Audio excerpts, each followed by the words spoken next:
warahmatullahi wabarakatuh. Waalaikumsalam warahmatullahi wabarakatuh. Om Swastiastu. Salam sejahtera untuk kita semua. Bahagia selalu Bapak Ibu. Yang terhormat Ibu Kepala Sekolah SD 16 Sojol, Bapak Ibu Dewan Guru yang saya hormati. Pertama-tama, marilah kita panjatkan puja dan puji syukur kepada Tuhan Yang Maha Esa, karena atas rahmat dan hidayahnya sehingga kita masih diberikan kesehatan, kekuatan dan kesempatan sehingga kita bisa berkumpul bersama-sama di tempat ini.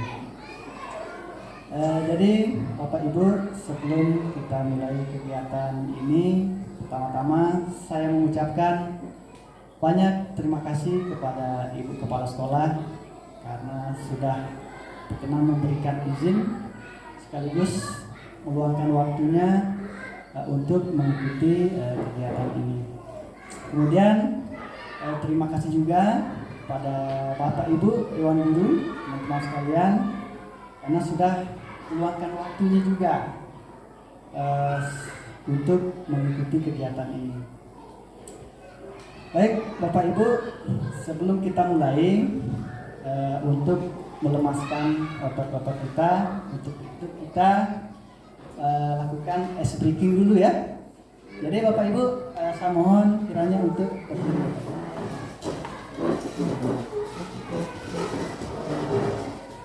ya, baik Bapak Ibu, adapun ice breaking kita ini yaitu kita melakukan sebuah gerakan. Nah, kalau misalkan saya bilang Marina, berarti semua pegang pipi, ya. Kemudian kalau menari, berarti tangan dibentangkan, Bapak Ibu. Kemudian di atas, ya, di atas, kemudian menara, ya. Nah, kemudian nanti ketika saya melakukan gerakan, berarti Bapak Ibu yang mengucapkan kata-katanya.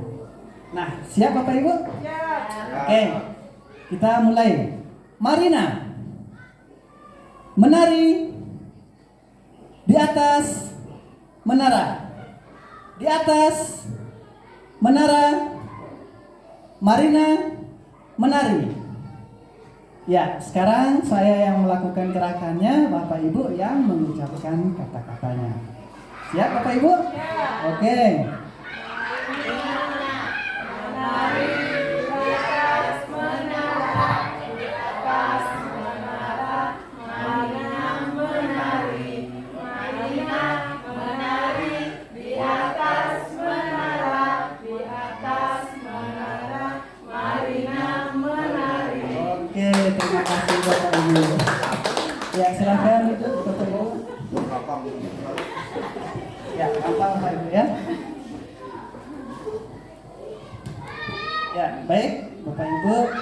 Adapun tujuan kegiatan kita pada hari ini, tentunya saya selaku calon guru penggerak ya dapat menyampaikan pembelajaran dari penerapan konsep inti dari modul budaya positif serta pemahaman saya mengenai konsep-konsep inti dalam modul budaya positif. Tentunya nantinya kita semua ya dapat menerapkan budaya positif di sekolah. Nah, adapun konsep-konsep kunci dalam modul budaya positif ya, yang pertama yaitu perubahan paradigma belajar, yang kedua disiplin positif, yang ketiga motivasi perilaku manusia, yang keempat kebutuhan dasar, yang kelima posisi kontrol terrestitusi, selanjutnya keyakinan kelas, dan yang terakhir adalah segitiga restitusi. Nah, budaya positif di sini mungkin kita sudah sering mendengar kata ini, ya. Jadi budaya positif ini merupakan perwujudan dari nilai-nilai atau keyakinan universal yang diterapkan di sekolah. Nah, budaya positif yang diterapkan di sekolah adalah salah satu perwujudan dari visi guru, karena visi guru tersebut harus mengandung nilai-nilai kebajikan sesuai tujuan pendidikan nasional yang dijabarkan dalam karakter profil pelajar Pancasila. Seperti yang kita ketahui bahwa dalam profil pelajar Pancasila itu terdiri dari 6 dimensi. Yang pertama yaitu beriman dan bertakwa kepada Tuhan Yang Maha Esa dan berakhlak mulia. Yang kedua mandiri. Yang ketiga bergotong royong. Yang keempat berkebinekaan global. Yang kelima bernalar kritis. Dan yang keenam adalah kreatif. Nah, jadi Bapak Ibu, budaya positif di sini diawali dengan perubahan paradigma tentang teori kontrol. Nah, jadi Dr. William Glasser dalam kontrol teori meluruskan beberapa miskonsepsi tentang makna kontrol. Jadi yang pertama yaitu ilusi guru mengontrol murid. Yang kedua, ilusi bahwa semua penguatan positif efektif dan bermanfaat. Yang ketiga, ilusi bahwa kritik dan membuat orang merasa bersalah dapat menguatkan karakter. Yang keempat itu ilusi bahwa orang dewasa memiliki hak untuk memaksa.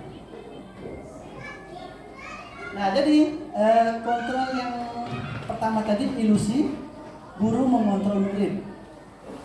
Nah, jadi Bapak Ibu, pada dasarnya kita tidak dapat memaksa murid untuk berbuat sesuatu jikalau murid tersebut memilih untuk tidak melakukannya.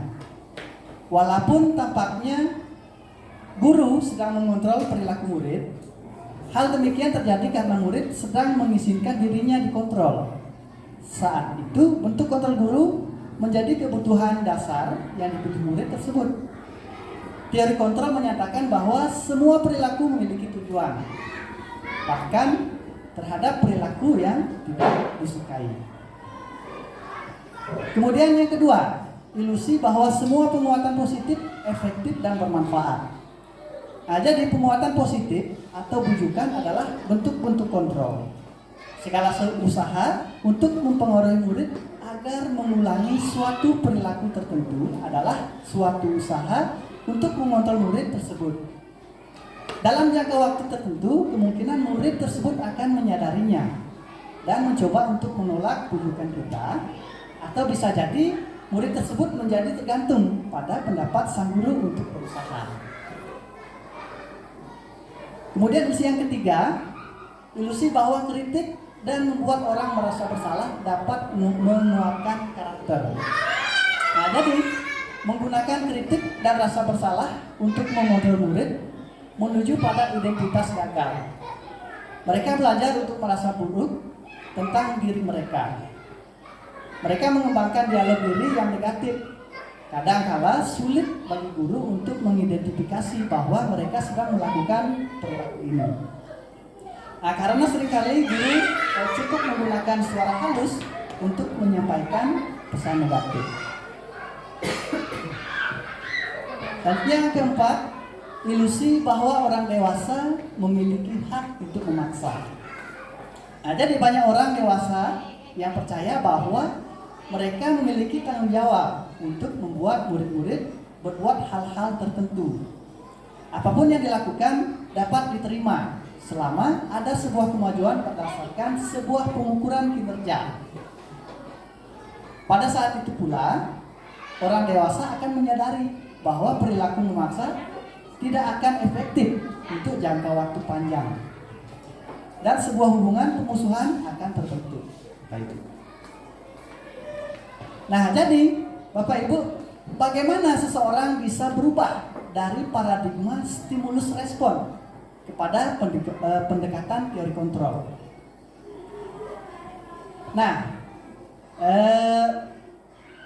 Stephen R. Covey, Principal Center Leadership tahun 1991 mengatakan bahwa bila kita ingin membuat kemajuan perlahan, sedikit-sedikit ubahlah sikap atau perilaku Anda. Namun, bila kita ingin memperbaiki cara-cara utama kita, maka kita perlu mengubah kerangka acuan kita. Ubahlah bagaimana Anda melihat dunia, bagaimana Anda berpikir tentang manusia. Ubahlah paradigma Anda, skema pemahaman dan penjelasan aspek-aspek tertentu tentang realitas. Nah, jadi itu Bapak Ibu.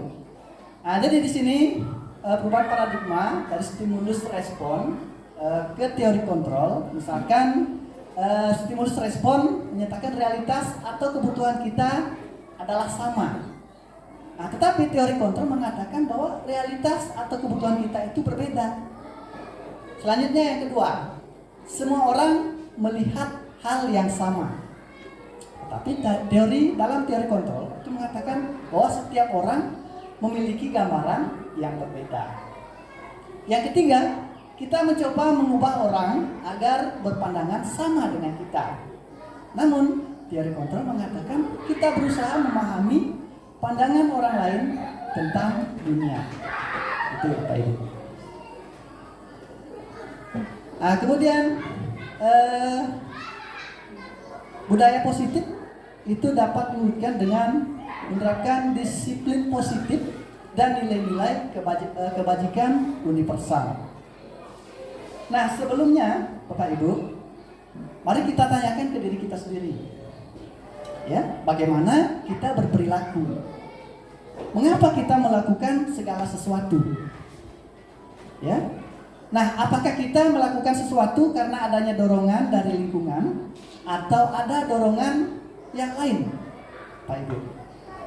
Nah, terkadang kita melakukan sesuatu karena kita menghindari rasa sakit atau ketidaknyamanan. Terkadang kita juga melakukan sesuatu untuk mendapatkan apa yang kita mau. Nah, Bapak Ibu, pernahkah Bapak Ibu melakukan sesuatu untuk mendapat senyuman atau pujian dari orang lain? Ya, bagaimana Bapak Ibu? Sering. Iya, sering ya. Nah, kemudian untuk mendapatkan hadiah. Nah, tentunya ini juga, nah ya, atau untuk mendapatkan uang. Apalagi kira-kira alasan orang melakukan sesuatu, Bapak Ibu. Ya. Oke. Nah, Bapak Ibu, sekarang mari kita membahas tentang konsep disiplin positif yang merupakan unsur utama dalam terwujudnya budaya positif yang kita cita-citakan di sekolah kita. Kebanyakan guru sangat tertarik dengan topik pembahasan tentang disiplin. Mereka berpendapat bahwa kalau saja anak-anak bisa disiplin, pasti mereka akan bisa belajar.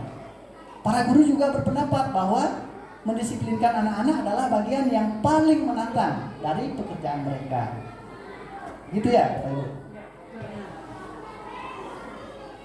Nah, ketika mendengar kata disiplin, apa yang terbayang di benak Bapak Ibu? Apa yang terlintas di pikiran Bapak Ibu? Datang pagi, kemudian rapi, tepat waktu. Iya, bagus sekali Bapak Ibu. Kita beri aplaus dulu untuk kepala sekolah. Nah, Bapak Ibu, kebanyakan orang akan menghubungkan kata disiplin dengan tata tertib atau aturan dan kepatuhan pada peraturan. Kata disiplin juga sering dihubungkan dengan hukuman. Padahal itu sungguh berbeda. Karena belajar tentang disiplin positif tidak harus dengan memberi hukuman. Justru itu adalah salah satu alternatif terakhir. Dan kalau perlu tidak digunakan sama sekali, Pak Ibu. Nah, dalam budaya kita, makna kata disiplin dimaknai menjadi sesuatu yang dilakukan seseorang pada orang lain untuk mendapatkan kepatuhan. Kita cenderung menghubungkan kata disiplin dengan ketidaknyamanan. Nah, selanjutnya Bapak Ibu, di sini Bapak pendidikan kita, yaitu Bapak Ki Hajar Dewantara, menyatakan bahwa di mana ada kemerdekaan, disitulah harus ada disiplin yang kuat. Sungguh pun di situ itu bersifat self disiplin, yaitu kita sendiri yang mewajibkan kita dengan sekeras-kerasnya. Tetapi itu sama saja. Sebab jikalau kita tidak cakap melakukan self disiplin, wajiblah penguasa lain mendisiplinkan diri kita. Dan peraturan demikian itulah harus ada di dalam suasana yang merdeka. Nah, jadi di sini Bapak Ki Hajar Dewantara menyatakan bahwa untuk mencapai kemerdekaan atau dalam konteks pendidikan kita saat ini, untuk menciptakan murid yang merdeka, syarat utamanya adalah harus ada disiplin yang kuat. Disiplin yang dimaksud adalah disiplin diri yang memiliki motivasi internal. Jika kita tidak memiliki motivasi internal, maka kita memerlukan pihak lain untuk mendisiplinkan kita atau motivasi eksternal. Karena berasal dari luar, bukan dari dalam diri kita sendiri, Pak Ibu. Nah, disiplin diri dapat membuat seseorang menggali potensinya menuju kepada sebuah tujuan, sesuatu yang dihargai dan bermakna. Dengan kata lain, disiplin diri juga mempelajari bagaimana cara kita mengontrol diri dan bagaimana menguasai diri untuk memilih tindakan yang mengacu pada nilai-nilai yang kita hargai. Makna disiplin positif yang dikemukakan oleh Bapak Ki Hajar Dewantara maupun Dian Gosen, di mana kedua pakar pendidikan mengartikan disiplin sebagai bentuk kontrol diri, yaitu belajar untuk kontrol diri agar dapat mencapai suatu tujuan mulia. Tujuan mulia di sini mengacu pada nilai-nilai atau prinsip-prinsip mulia yang dianut seseorang. Kita namakan nilai-nilai tersebut sebagai nilai-nilai kebajikan atau yang universal. Nah, nilai-nilai kebajikan itu adalah sifat-sifat positif manusia yang merupakan tujuan mulia yang ingin dicapai setiap individu, seperti yang telah dikemukakan oleh Dr. William Glasser pada teori kontrol tahun 1984 yang menyatakan bahwa setiap perubahan memiliki suatu tujuan. Dan selanjutnya Dian Gosen tahun 1998 mengemukakan bahwa dengan mengaitkan nilai-nilai kebajikan yang diyakini seseorang, maka motivasi intrinsiknya akan tergabung sehingga menggerakkan motivasi dari dalam untuk dapat mencapai tujuan yang diinginkan.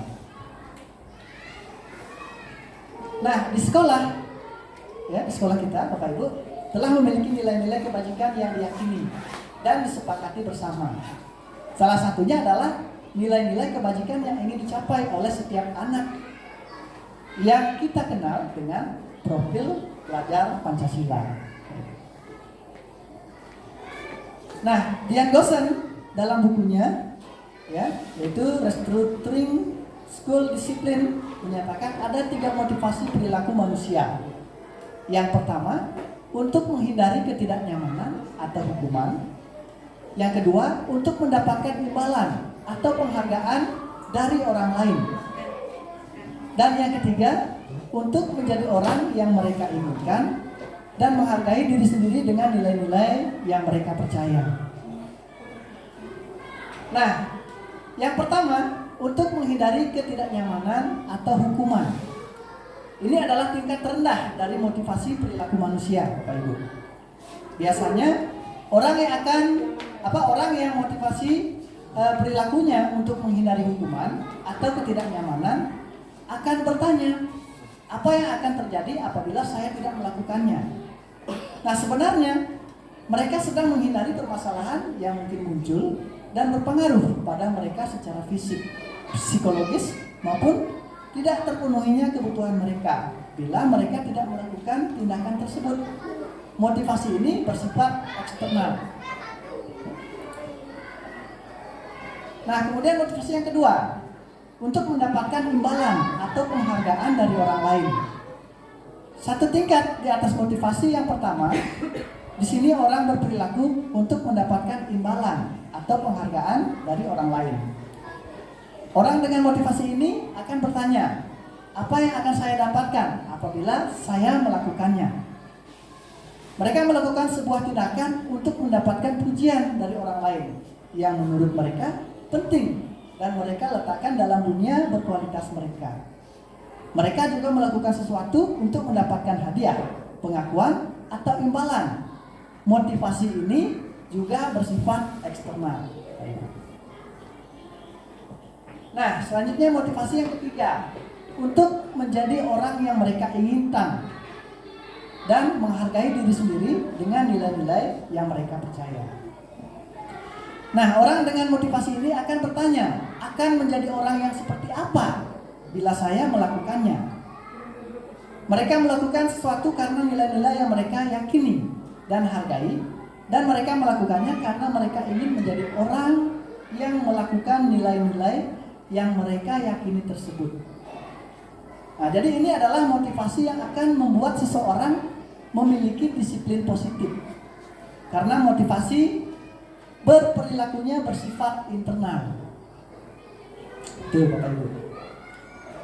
Nah, sebagai pendidik, tujuan kita adalah menciptakan anak-anak yang memiliki disiplin diri, sehingga mereka bisa berperilaku dengan mengacu pada nilai-nilai kebajikan universal dan memiliki motivasi intrinsik, bukan ekstrinsik. Nah, selanjutnya saya akan perkenalkan tentang hukuman, konsekuensi, dan restitusi. Dalam menjalankan peraturan ataupun keyakinan kelas atau keyakinan sekolah, bila mana ada suatu pelanggaran, tentunya sesuatu yang harus terjadi.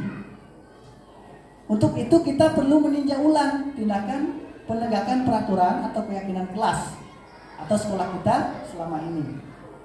Tindakan terhadap suatu pelanggaran pada umumnya berbentuk hukuman atau konsekuensi. Dalam pembelajaran ini akan diperkenalkan program disiplin positif yang dinamakan restitusi. Kemudian berkaitan dengan kebutuhan dasar. Jadi 5 kebutuhan dasar manusia menurut Dr. William Glasser dalam Church Theory. Yang pertama, kebutuhan bertahan hidup. Dan yang kedua, kasih sayang dan rasa diterima. Nah, biasanya ini berupa kebutuhan untuk diterima. Kemudian yang ketiga, penguasaan. Dalam artian kebutuhan pengakuan atas kemampuan. Yang keempat, kebutuhan akan kebebasan atau kebutuhan akan pilihan. Dan yang kelima, yaitu kebutuhan kesenangan atau kebutuhan untuk merasa senang. Nah, selanjutnya restitusi atau disebut dengan 5 posisi kontrol. Nah, jadi restitusi di sini adalah proses menciptakan kondisi bagi murid untuk memperbaiki kesalahan mereka, sehingga mereka bisa kembali pada kelompok mereka dengan karakter yang lebih kuat. Nah, jadi ini menurut Gosen tahun 2004. Restitusi juga merupakan proses kolaboratif yang mengajarkan murid untuk mencari solusi untuk masalah mereka dan membantu murid berpikir tentang orang seperti apa yang mereka inginkan dan bagaimana mereka memperlakukan orang lain. Nah, ini menurut Gosen tahun 1996. Nah, melalui serangkaian riset dan berdasarkan pada teori kontrol Dr. William Glasser dan Gosen, berkesimpulan ada 5 posisi kontrol yang diterapkan seorang guru, orang tua ataupun atasan dalam melakukan kontrol. Kelima posisi kontrol tersebut adalah penghukum, pembuat rasa bersalah, teman, pemantau, dan manajer. Nah, Bapak Ibu, kira-kira teori kontrol yang mana yang biasanya Bapak Ibu yang sudah kita terapkan di sekolah Bapak Ibu?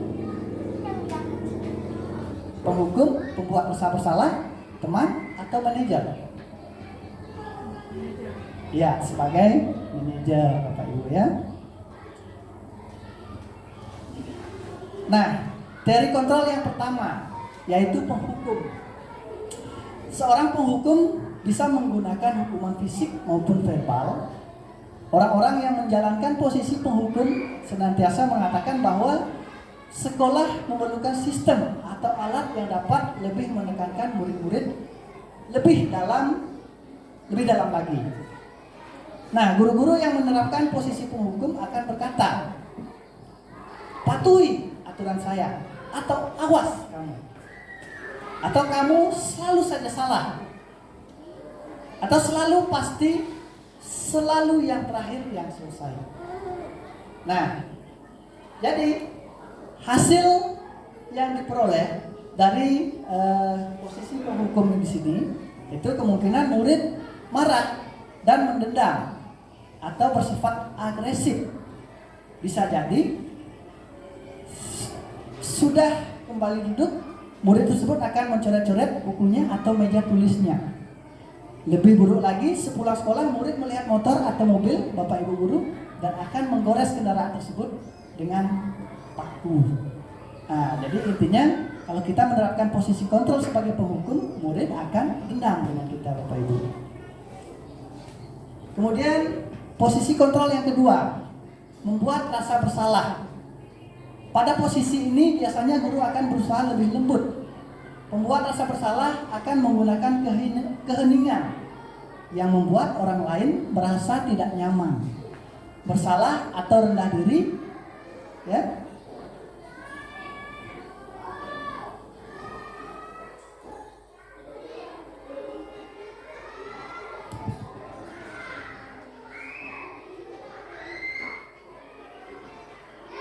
Ya, sebentar ya, Bu.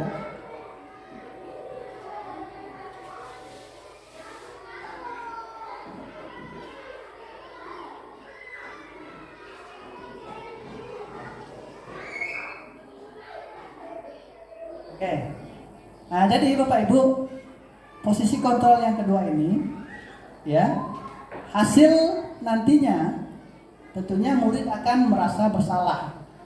Bersalah telah mengecewakan ibu atau bapak gurunya.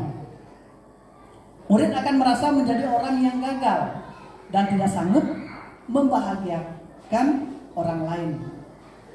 Kadangkala sikap seperti ini lebih berbahaya dari sikap penghukum karena emosi akan tertanam rapat di dalam. Murid menahan perasaan. Tidak seperti murid dalam dengan guru penghukum, di mana murid bisa menumpahkan amarahnya walaupun dengan cara negatif. Itu Bapak Ibu. Kemudian teori kontrol yang ketiga, yaitu sebagai teman. Nah, jadi biasanya kita melakukan ini ya Bapak Ibu.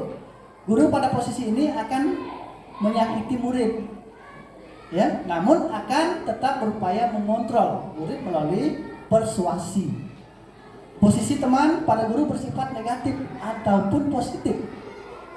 Positif di sini berupa hubungan baik yang terjalin antara guru dan murid. Guru di posisi teman menggunakan hubungan baik dan humor untuk mempengaruhi seseorang. Nah, tentunya hasilnya nanti murid akan merasa senang dan akrab dengan guru. Ini termasuk dampak yang positif. Hanya saja di sisi negatif murid menjadi tergantung pada guru tersebut. Bila ada masalah, dia merasa bisa mengendalikan guru tersebut untuk membantunya. Akibat lain dari posisi teman, ya, bila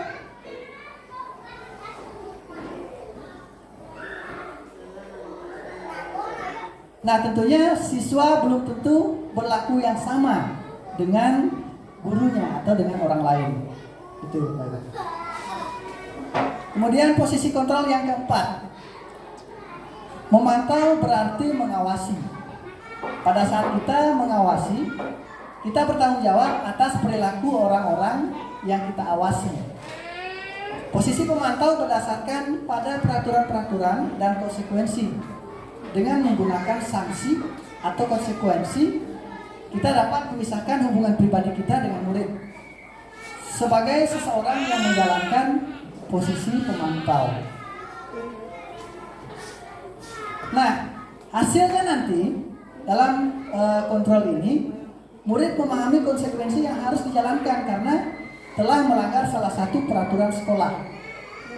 Guru tidak menunjukkan suatu emosi yang berlebihan, menjadi marah atau membuat merasa berbuat salah. Nah, kemudian posisi kontrol yang kelima, yaitu sebagai manajer.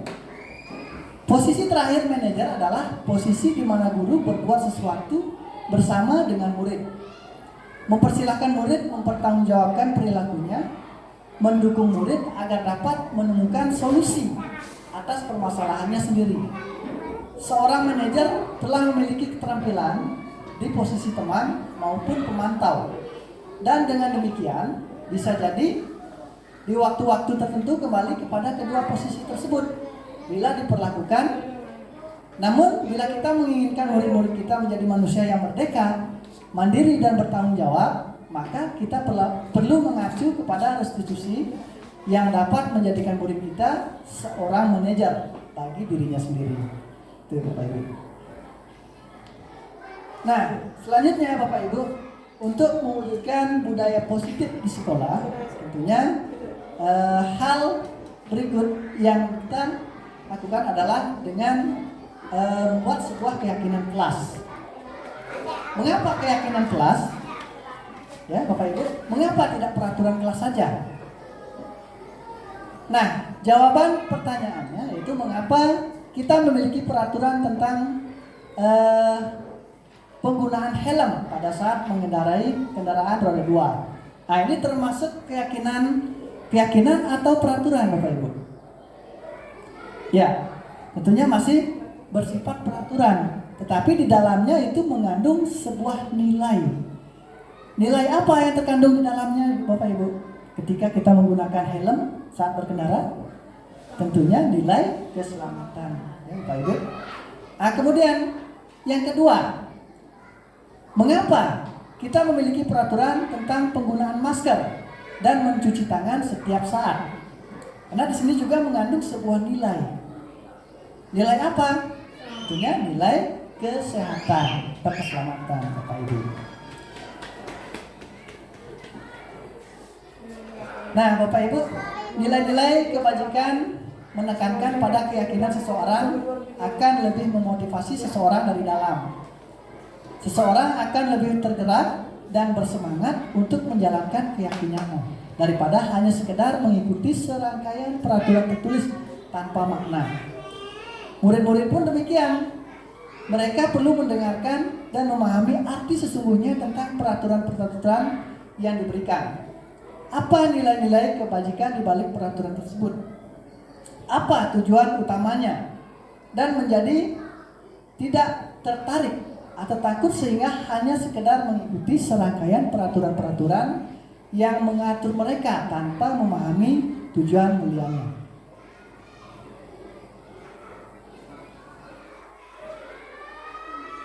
Nah, selanjutnya tahapan menciptakan program kebajikan. Nah, jadi di sini dapat lihat daftar kebajikan yang telah disusun bersama. Ya, tentunya daftar kebajikan sekolah kita mungkin juga sudah ada, Bapak Ibu ya. Selanjutnya, tentukan nilai-nilai kebajikan yang ingin dijadikan perhatian utama di sekolah kita. Kemudian bisa dilakukan dengan curah pendapat dalam komunitas praktisinya kita, Bapak Ibu. Kemudian, sempurnakan beberapa daftar nilai-nilai kebajikan yang utama. Bahas kembali dalam kelompok utama. Yang keempat yaitu buatlah poster atau muat di sosial media keyakinan sekolah atau kelas kita. Nah, jadi ini poster yang dimaksud ini bisa kita tempel di dinding ya Bapak Ibu, supaya anak-anak juga bisa selalu mengingat. Tentunya dapat menerapkan program kebajikan yang sudah kita susun. Selanjutnya, pembentukan keyakinan sekolah atau kelas. Nah, jadi yang pertama di sini yaitu keyakinan kelas bersifat lebih abstrak daripada peraturan yang lebih rinci dan konkret. Selanjutnya, keyakinan kelas berupa pertanyaan-pertanyaan universal. Kemudian pertanyaan keyakinan kelas senantiasa dibuat dalam bentuk positif. Nah, jadi misalkan kalau di dalam kelas tidak boleh menyontek. Jadi tidak boleh itu berupa ada kata negatif dia. Jadi itu kita ubah ya menjadi kata yang positif. Nah, itu. Kemudian keyakinan kelas hendaknya tidak terlalu banyak sehingga mudah diingat dan dipahami oleh semua warga kelas. Selanjutnya, keyakinan kelas sebaiknya sesuatu yang dapat diterapkan di lingkungan kita atau di lingkungan sekolah. Kemudian semua warga kelas hendaknya ikut berkontribusi dalam pembuatan keyakinan kelas lewat kegiatan curah pendapat. Nah, jadi anak-anak semuanya bisa menuliskan curahan pendapatnya, kemudian di situ nanti kemungkinan ada kesamaan-kesamaan. Jadi cukup satu saja yang dibuat. Kemudian yang terakhir, bersedia meninjau kembali keyakinan kelas dari waktu ke waktu. Nah, kemudian bagaimana prosedur pembentukan keyakinan sekolah atau keyakinan kelas? Nah, jadi yang pertama, mempersilahkan warga sekolah atau murid-murid di sekolah atau di kelas untuk bercurah pendapat tentang peraturan yang perlu disepakati di sekolah. Kemudian yang kedua, mencatat semua masukan-masukan para murid atau warga sekolah di papan tulis atau di kertas besar, di mana semua anggota kelas atau warga sekolah bisa melihat hasil curah pendapatnya. Kemudian yang ketiga, susunlah keyakinan kelas sesuai prosedur pembentukan keyakinan sekolah atau kelas, ya. Kemudian gantilah kalimat-kalimat dalam bentuk negatif menjadi positif. Misalkan, jangan berlari di kelas atau koridor. Jadi kalimat positifnya adalah berjalanlah di kelas atau koridor. Jangan membuang sampah. Jangan membuang sampah sembarangan. Buanglah sampah pada tempatnya. Iya, betul sekali Ibu. Itu. Oke, masih ada contoh yang lain, Bapak Ibu? Tidak boleh menyontek. Nah, tidak boleh ada kata negatif di dalamnya. Ya, tidak boleh menyontek. Berarti kerjakan tugas secara mandiri. Itu, Bapak Ibu. Nah, lanjut. Prosedur pembentukan keyakinan sekolah berikutnya yaitu tinjau kembali daftar curah pendapat yang sudah dicatat. Kemudian tinjau ulang keyakinan sekolah atau kelas secara bersama-sama.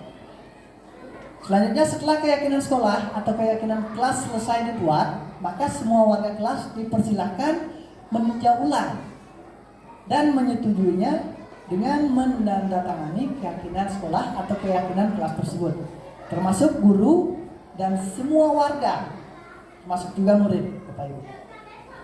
Kemudian yang terakhir, keyakinan sekolah atau keyakinan kelas selanjutnya bisa diletakkan di dinding kelas di tempat yang mudah dilihat oleh semua warga sekolah. Nah, selanjutnya Bapak Ibu, dalam menciptakan budaya positif di sekolah dapat dilakukan dengan cara menerapkan segitiga restitusi. Nah, jadi segitiga restitusi di sini terdiri dari 3 sisi. Yang pertama yaitu menstabilkan identitas. Kemudian yang kedua, validasi tindakan yang salah. Yang ketiga yaitu menanyakan keyakinan atau keyakinan kelas. Nah, jadi di sisi satu yaitu menstabilkan identitas, ini merupakan bagian dasar dari segitiga, bertujuan untuk mengubah identitas anak dari orang yang gagal karena melakukan kesalahan menjadi orang yang sukses. Jadi kalimat yang dapat digunakan oleh guru untuk menstabilkan identitas, misalkan yang pertama, berbuat salah itu tidak apa-apa, atau tidak ada manusia yang sempurna. Saya juga pernah melakukan kesalahan seperti itu. Kita bisa menyelesaikan ini secara baik-baik. Nah, itu salah satu kalimat yang dapat disampaikan oleh seorang guru kepada anak-anak ketika anak-anak melakukan sebuah pelanggaran atau kesalahan. Kemudian sisi kedua dari segitiga restitusi yaitu validasi tindakan yang salah. Menurut teori kontrol, semua tindakan manusia baik atau buruk pasti memiliki maksud atau tujuan tertentu. Seorang guru yang memahami teori kontrol pasti akan mengubah paradigmanya dari teori stimulus respon ke cara berpikir proaktif yang mengenali tujuan dari setiap tindakan. Nah, kalimat yang dapat digunakan oleh guru untuk memvalidasi tindakan yang salah, ya, contohnya yaitu, padahal kamu bisa melakukan hal yang lebih buruk dari ini, ya. Nah, itu. Kemudian kalimat yang kedua, kamu pasti punya alasan mengapa melakukan hal itu. Kemudian kamu patut bangga pada dirimu sendiri karena kamu telah melindungi sesuatu yang penting buatmu. Kemudian kamu boleh mempertahankan sikap itu, tapi kamu harus menambahkan sikap yang baru. Nah, ini merupakan kalimat-kalimat yang bisa disampaikan dalam validasi tindakan yang salah.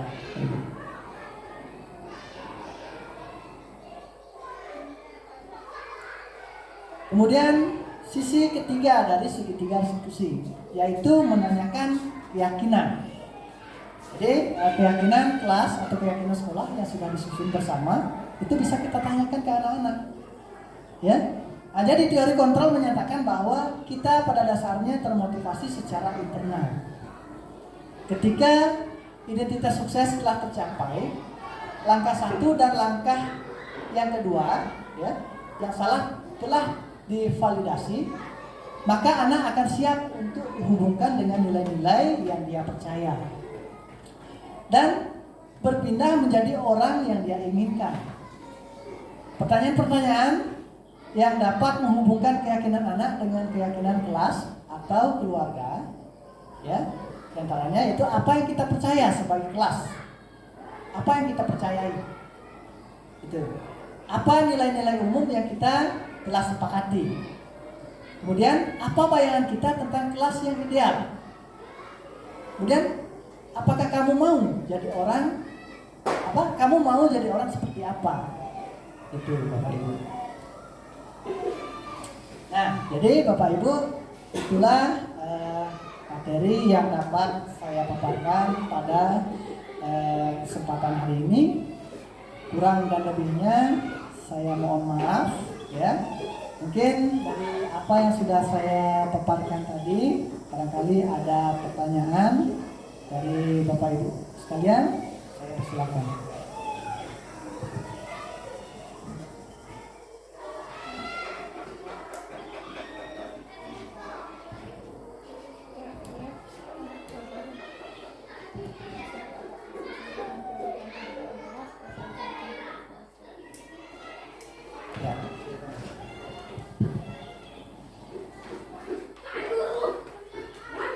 Baik, terima kasih atas kesempatan yang diberikan. Assalamualaikum warahmatullahi wabarakatuh. Di sini saya ada sedikit pertanyaan, yaitu apakah Bapak bisa memberikan contoh-contoh bagaimana contoh-contoh keyakinan kelas agar kami guru-guru di setiap kelas juga nanti bisa membuat keyakinan kelas tersebut. Baik, terima kasih.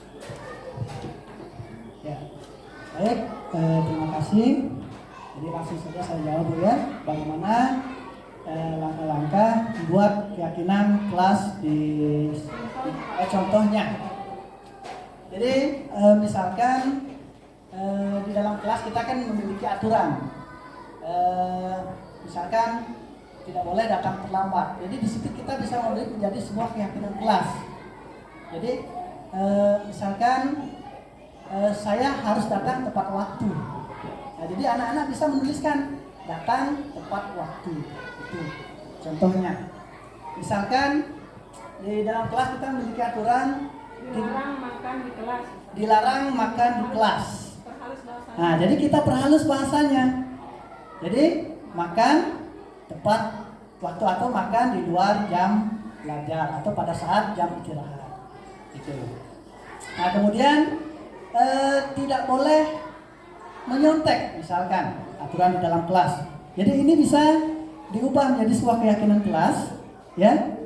Harus mengerjakan tugas secara mandiri.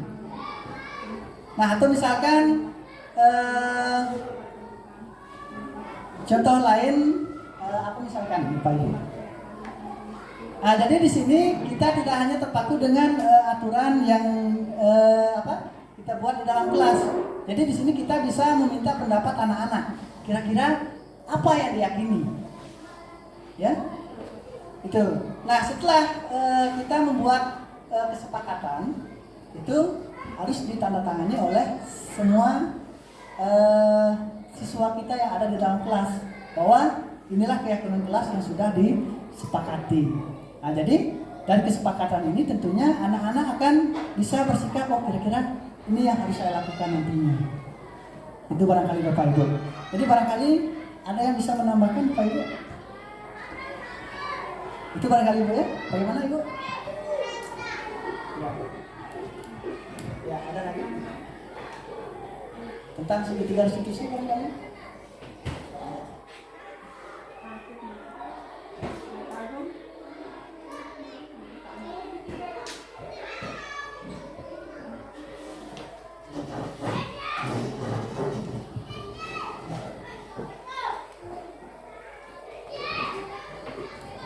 Terima kasih atas kesempatannya. Assalamualaikum warahmatullahi wabarakatuh. Om Swastiastu. Di sini saya ingin bertanya kepada materi sedikit tentang segitiga restitusi ini. Bagaimana cara kita menstabilkan identitas itu? Ya, jadi sekian pertanyaan saya. Terima kasih.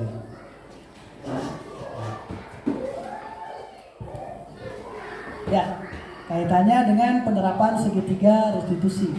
Bagaimana cara menstabilkan identitas. Nah, jadi misalkan kita menemui anak kita melakukan sebuah pelanggaran. Misalkan kira-kira pelanggaran apa yang biasanya terjadi di dalam kelas Pak?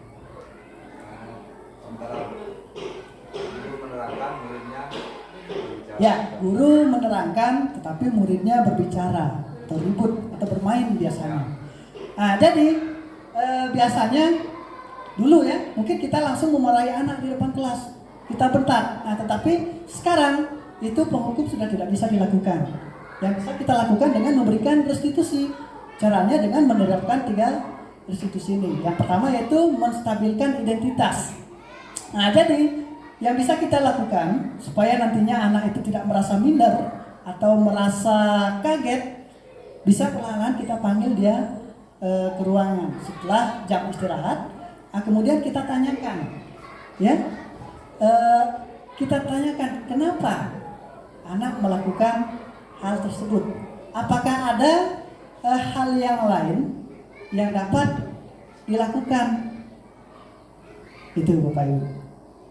Ya, sebentar. Nah, di sini kita bisa menyampaikan kepada anak, misalkan dulu waktu Bapak sekolah, Bapak juga pernah melakukan hal yang sama. Nah, jadi anak-anak di sini dia tidak down. Oh, berarti dulu Bapak seperti itu. Apa? Anak tidak merasa bagaimana ya, Pak Agung ya? Tidak merasa tertekan. Seperti itu. Nah, kemudian kamu bukan satu-satunya orang yang pernah melakukan kesalahan. Seperti itu. Banyak yang pernah melakukan kesalahan. Nah, kemudian selanjutnya setelah identitas anak itu stabil, barulah kita validasi tindakan yang salah. Dengan cara, adakah cara yang lebih baik atau cara yang lebih efektif supaya ketika Bapak menjelaskan, anak-anak bisa belajar dengan sungguh-sungguh atau bisa memperhatikan Bapak ketika menjelaskan. Itu.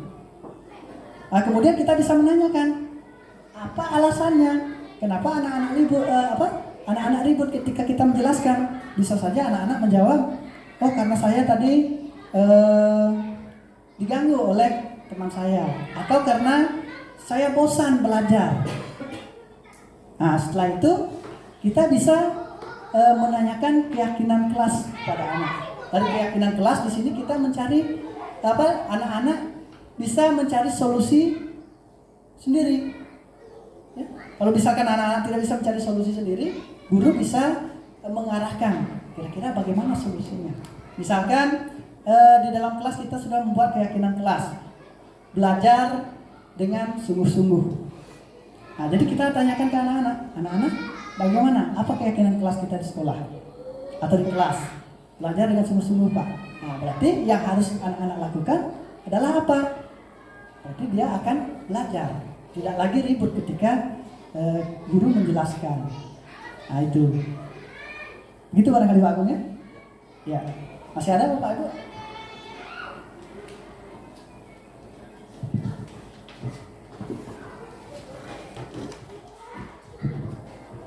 Assalamualaikum warahmatullahi wabarakatuh.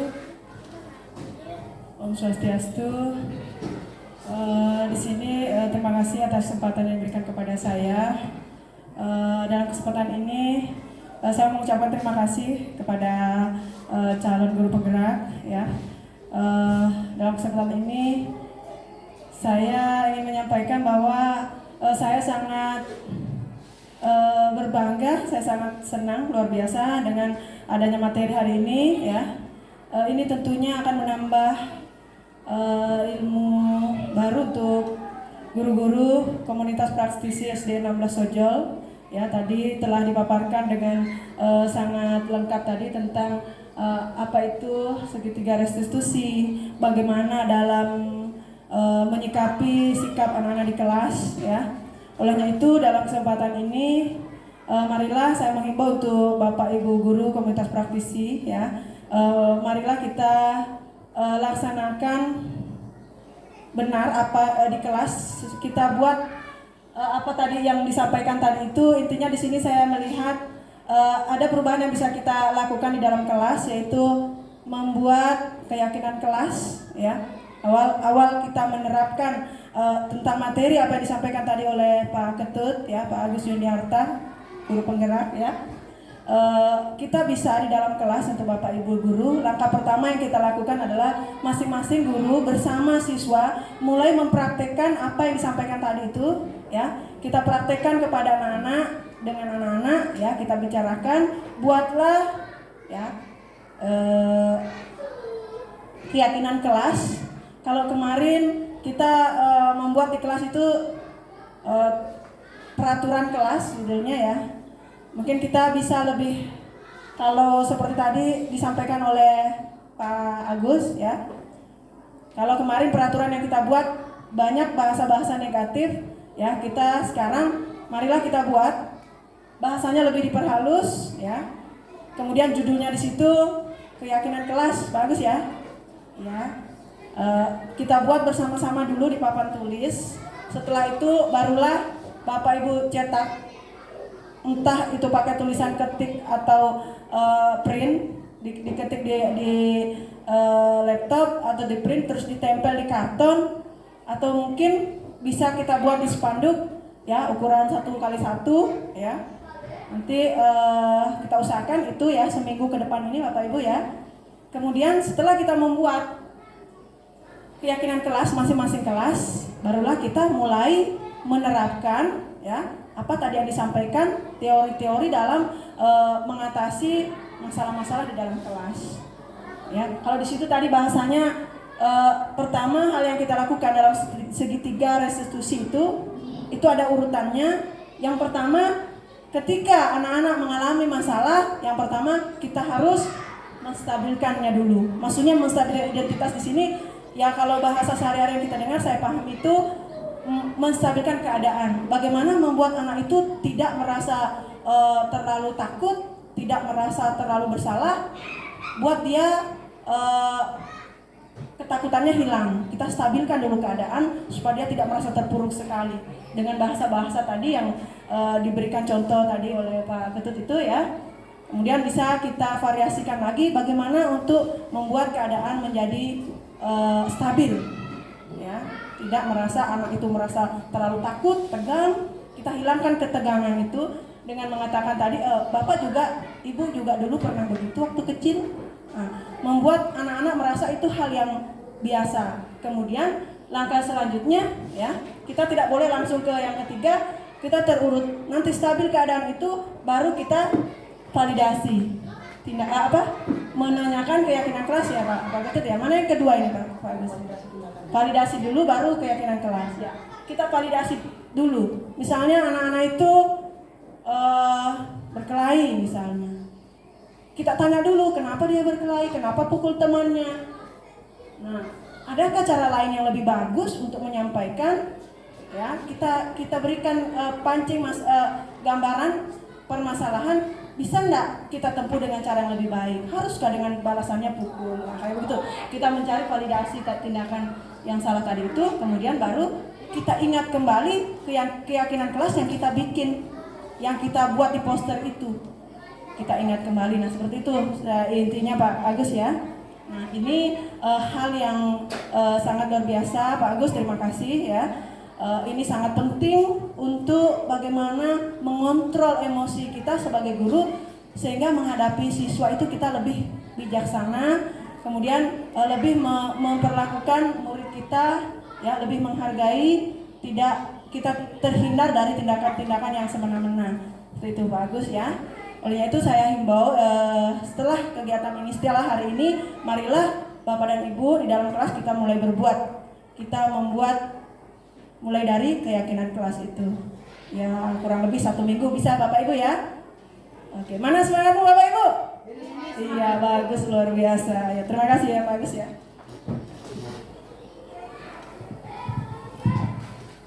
Baik, terima kasih atas masukan dan saran yang diberikan oleh Ibu Kepala Sekolah. Semoga nantinya apa yang disampaikan oleh Ibu Kepala Sekolah tadi bisa kita terapkan sama-sama di sekolah Bapak Ibu ya. Mungkin Bapak Ibu yang lain ada yang ingin berikan masukan? Ya, baik. Kalau tidak ada, jadi di sini saya kembali ingin menyampaikan kepada Bapak Ibu sekalian dari materi-materi apa yang sudah saya sampaikan tadi, tentunya masih banyak kekurangan. Nah, jadi dari kekurangan ini bagaimana nantinya ya Bapak Ibu ya, mari kita benahi ya, kita tingkatkan. Nanti kita bisa saling berbagi di sesi atau di waktu lainnya ya Bapak Ibu. Semoga apa yang kita harapkan sesuai dengan visi sekolah kita, dengan apa yang sudah saya pelajari kemarin itu bisa kita terapkan sehingga visi kita bisa terwujud. Amin ya Bapak Ibu. Jadi untuk menutup kegiatan kita pada hari ini, terlebih dahulu saya ucapkan banyak terima kasih kepada Ibu Kepala Sekolah dan juga teman-teman guru karena hingga hari ini masih meluangkan waktunya untuk melakukan kegiatan di pagi hari ini. Jadi saya akhiri. Wassalamualaikum warahmatullahi wabarakatuh. Waalaikumsalam warahmatullahi wabarakatuh. Kita beri aplaus dulu untuk ya. Assalamualaikum warahmatullahi wabarakatuh.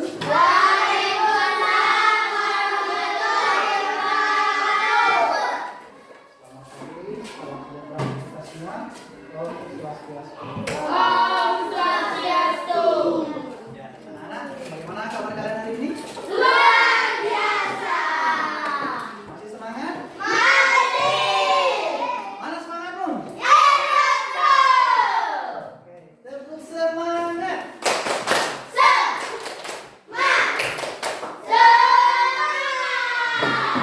Oke, luar biasa. Mudah-mudahan kalian selalu semangat ya dan sehat selalu. Nah, anak-anak siap belajar hari ini?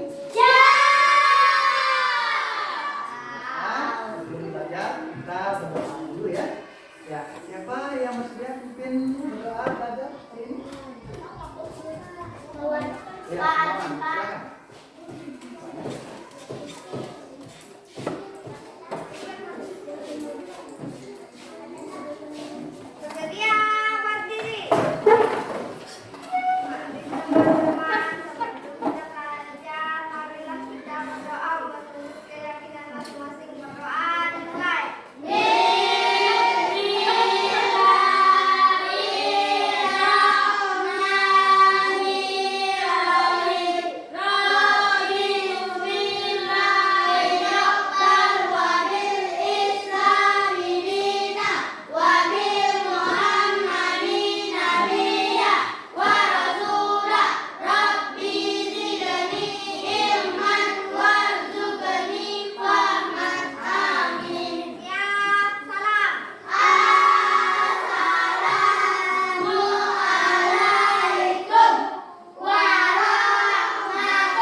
Mulai.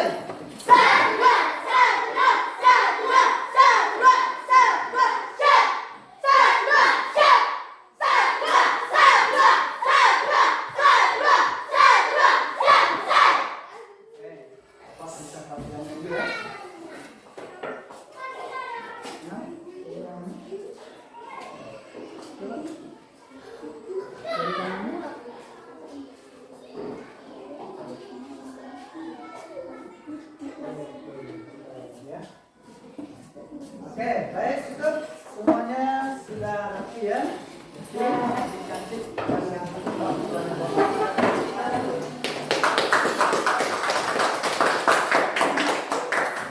anak-anak ya biasa untuk meningkatkan rasa cinta dalam tanah air kita menyanyi dulu ya. Suka menyanyi anak-anak? Suka. Oke. Kita menyanyi sama-sama ya.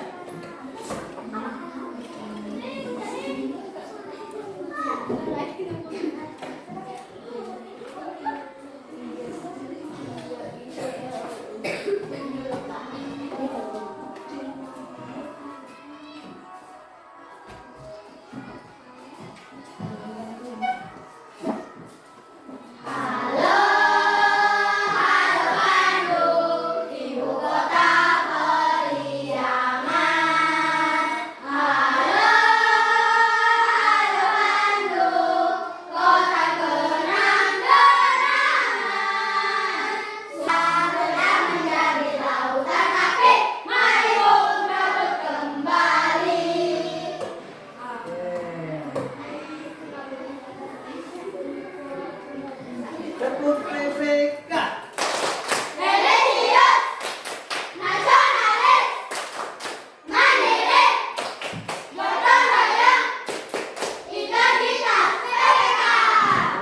luar biasa, silakan.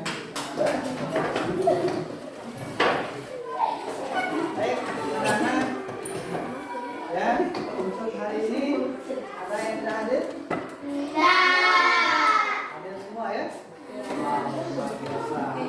Jadi harap itu pertemuan berikutnya ya, kalian semua bisa hadir 100% sekarang ini ya. Jadi oleh karena itu kita berupload dulu kehadirannya.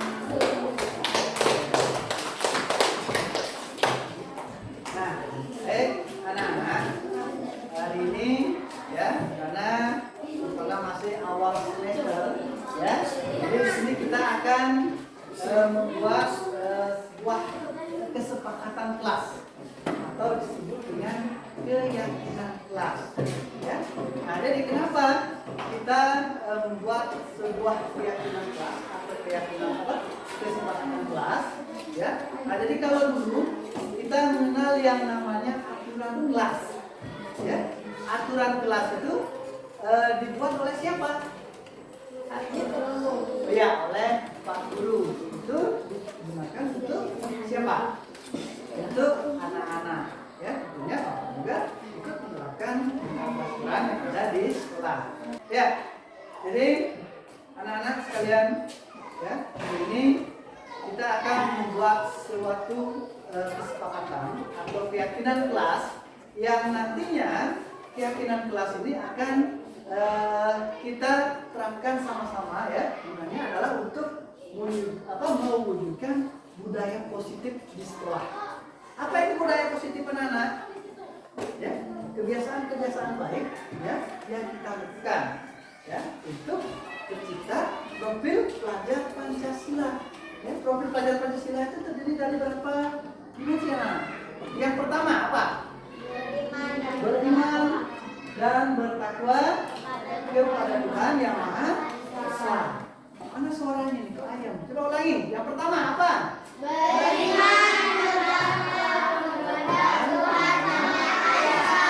Yang kedua? Nalar kritis. Yang ketiga? Kreatif. Yang keempat? Gotong royong. Yang kelima? Pemilihan global. Yang keenam? Mandiri. Ya. Nah, jadi profil pelajar Pancasila itu ada 6 dimensi. Tentunya inilah yang akan kita terapkan ya sehingga menuju profil pelajar Pancasila. Nah, jadi salah satunya adalah dengan membuat sebuah kesepakatan ya atau disebut dengan keyakinan kelas. Oke? Nah, anak-anak di sini Bapak menyiapkan kertas ya, note ya. Nah, nanti tugas kalian yaitu membuat apa yang kira-kira kalian yakini ya, sikap yang bagaimana, apa yang boleh dilakukan atau apa yang tidak boleh dilakukan ya, itu kalian kalian tulis di sini. Ya, setelah itu nanti silakan kalian tempel di kertas yang ada di depan, kertas karton ya. Oke.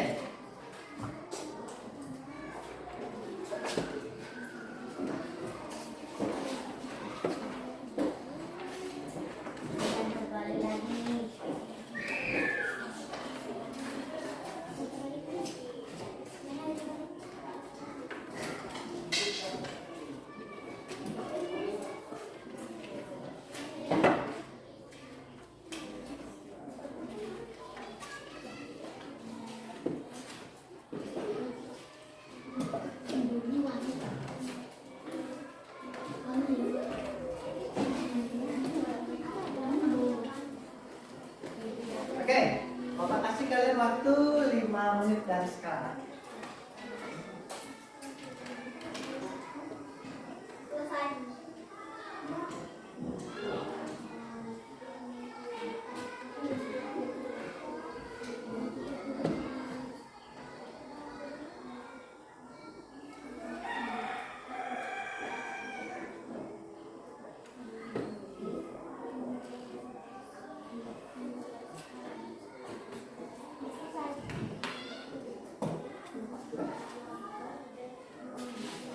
Ya, kalau bisa buat sebanyak-banyaknya. Apa yang kalian yakini?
Oke, baik anak-anak sudah selesai semua ya? Sudah. Nah sekarang Bapak minta sebelum kalian menempelkannya di depan, ya, coba dibaca dulu, mulai dari sebelah. Beli, silakan. Berdiri saya. Ya. Mengapa? Menghargai guru. Oke.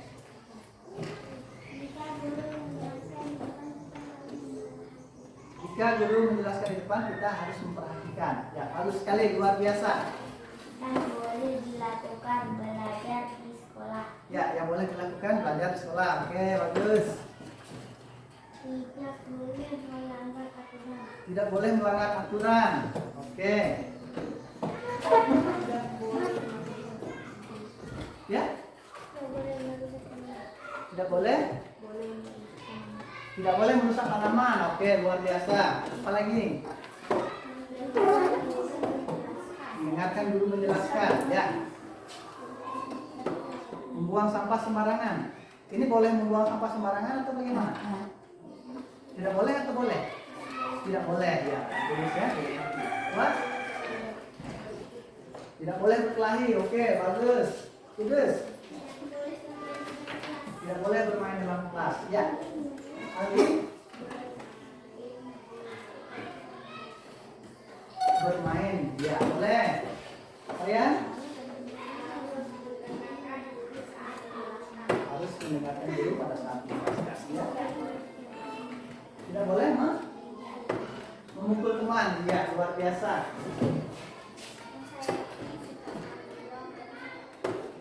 Sikap tanggung jawab dan tertib. Oke, luar biasa. Bisa. Tidak boleh bertengkar di dalam kelas. Oh, luar biasa semuanya, kita beri upload dulu. Ya. Nah, sekarang anak-anak silakan kalian menempel di depan secara berhati-hati.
Oke, sudah semua ya?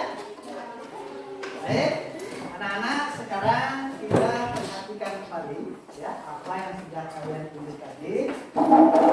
Tadi Bapak dengar masih ada kata negatif. Ya, kata yang negatif itu yang bagaimana? Ya, kata tidak boleh. Nah, jadi sekarang coba kita sama-sama ya kita ubah kata tidak boleh itu menjadi kata yang boleh. Ya, kalau misalkan tidak boleh membuang sampah sembarangan. Ya, jadi kita ubah menjadi kalimat positif. Bagaimana modelnya?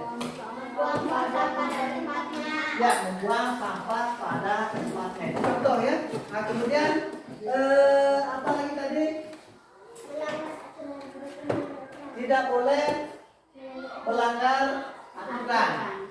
Ya, jadi untuk saat ini kita di dalam kelas kalau bisa kita hilangkan dulu aturan itu karena aturan itu dibuat oleh orang yang tidak ada kesepakatan di sana. Ya, nah, tapi sudah lanjut kalian tulis. Berarti intinya adalah menjalankan aturan yang dibuat. Ya, nah kemudian itulah contoh tadi ya mengubah kata yang negatif menjadi kata yang positif. Nah, jadi tadi berdasarkan apa yang sudah kalian tulis, ya, kalau misalkan masih ada kata yang negatif, coba kita ubah menjadi kalimat yang kata yang positif. Ya, coba silakan kalian tuliskan ulang. Masih ingat apa yang ditulis tadi? Masih ya, oke.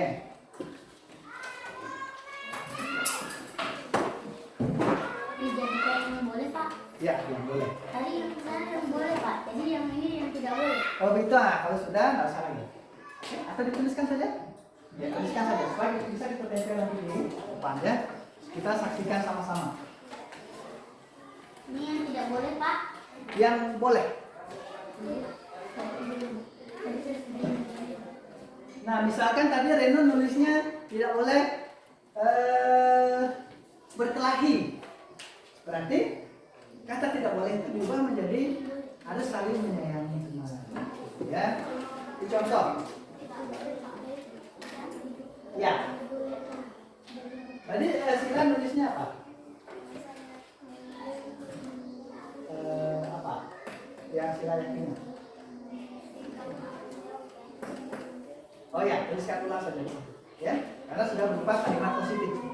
Oke. Ya. Saling menyayangi, ya luar biasa bagus. Harus saling menyayangi.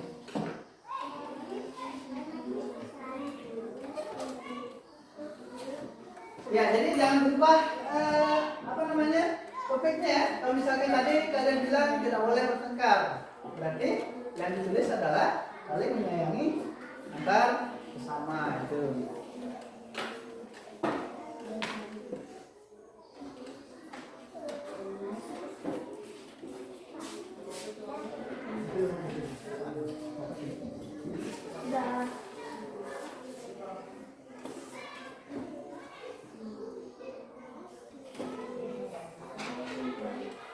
Ini untuk saya kedua. Ini satu, saya kedua.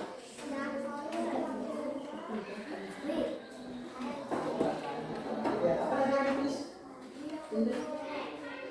Menghargai guru ya, tulis. Menghargai orang lain. Ya? Oke. Oke.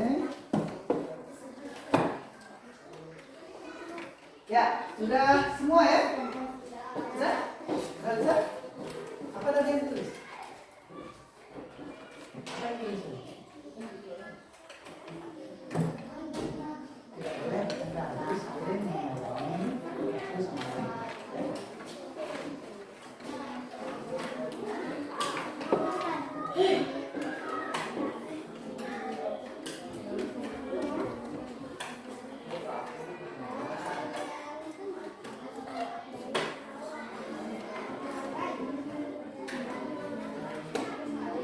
Oke, sudah? Habis sudah? Oke. Nah, sekarang sebelum ditempel, coba dibaca dulu satu-satu. Mulai dari sebelah kanan lagi sekarang. Coba berdiri.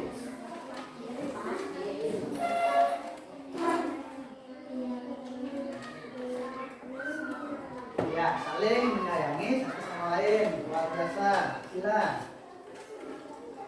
Sama dengan apa itu? Ya, silakan dibaca satu.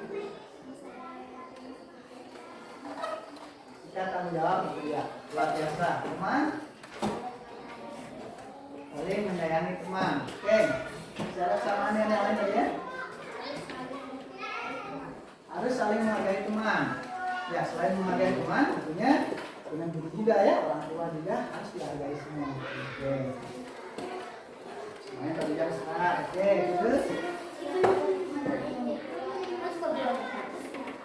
Ya, luar biasa. Kuat? Ya? Sama. Oke. Ada yang beda dengan yang disebutkan dengan temannya tadi? Ya, apa?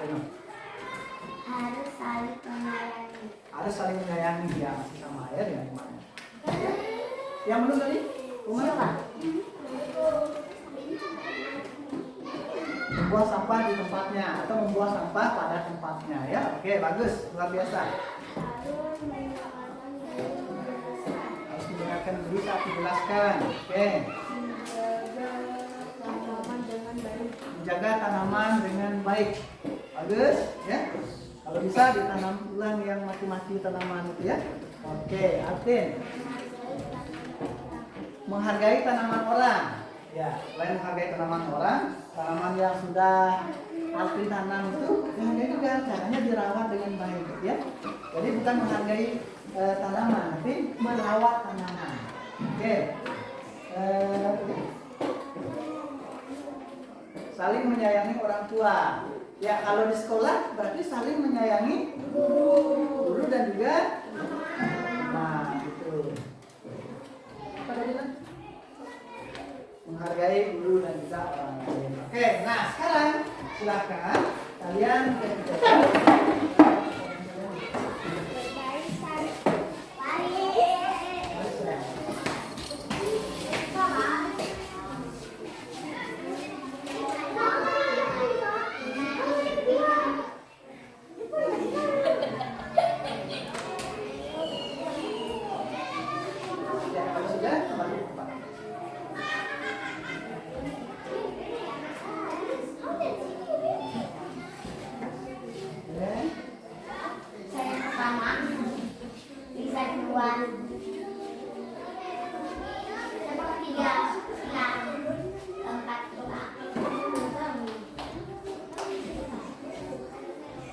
Baju-bajunya ada tulisan.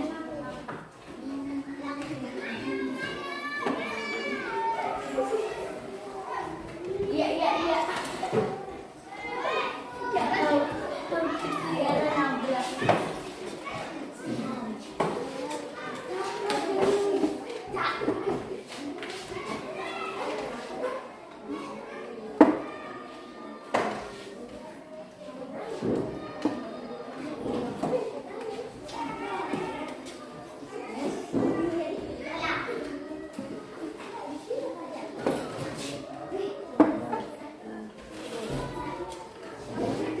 ya. Anak-anak, sekarang coba kita perhatikan lagi apa yang sudah kalian tulis bersama dengan teman-teman kalian. Jadi barangkali ada yang sama, ya yang sama kita jadikan satu, yuk. Oke. Yang pertama.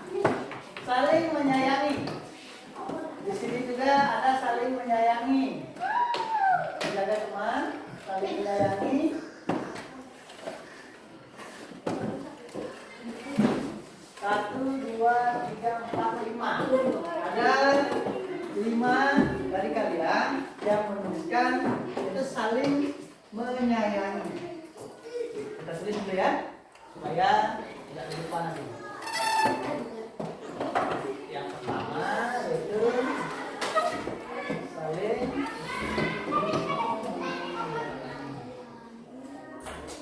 yang kedua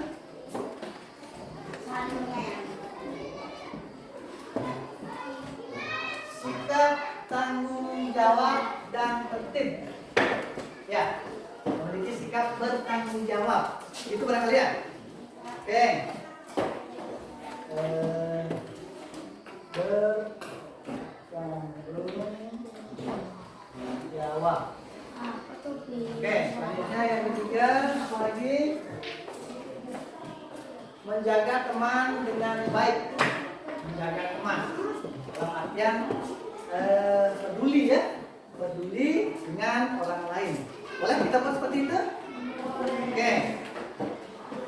Peduli terhadap orang lain. Oke, selanjutnya apa lagi? Menjaga tanaman dengan baik. Menjaga tanaman dengan baik. Ini merupakan perbedaan sikap yang bagaimana? Termasuk peduli lingkungan ya. Peduli lingkungan atau bertanggung jawab. Ya, sekarang bertanggung jawab. Peduli lingkungan. Oke, baru 4. Selanjutnya saling menyayangi. Oh ya, sudah ada tadi. Menghargai guru. Ya, kemudian menghargai teman. Ya, jadi kita satukan ya, sikap menghargai orang lain ya, termasuk guru dan juga teman. Boleh kita tulis seperti itu? Ya. Menghargai orang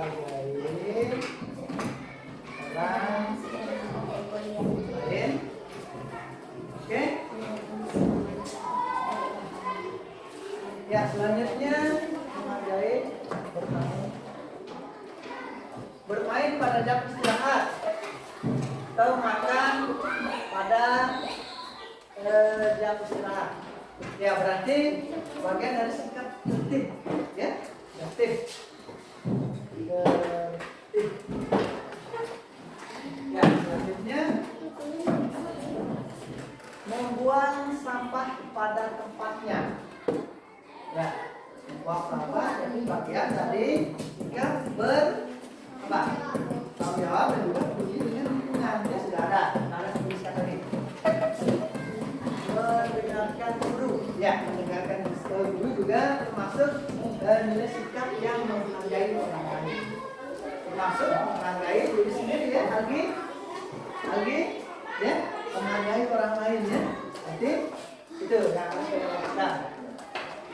Harus menyayangi teman, bermain warna. Nah, jadi di antara 14 orang ya, kalian semua di sini disimpulkan ada beberapa nilai keyakinan yang disebut keyakinan kelas.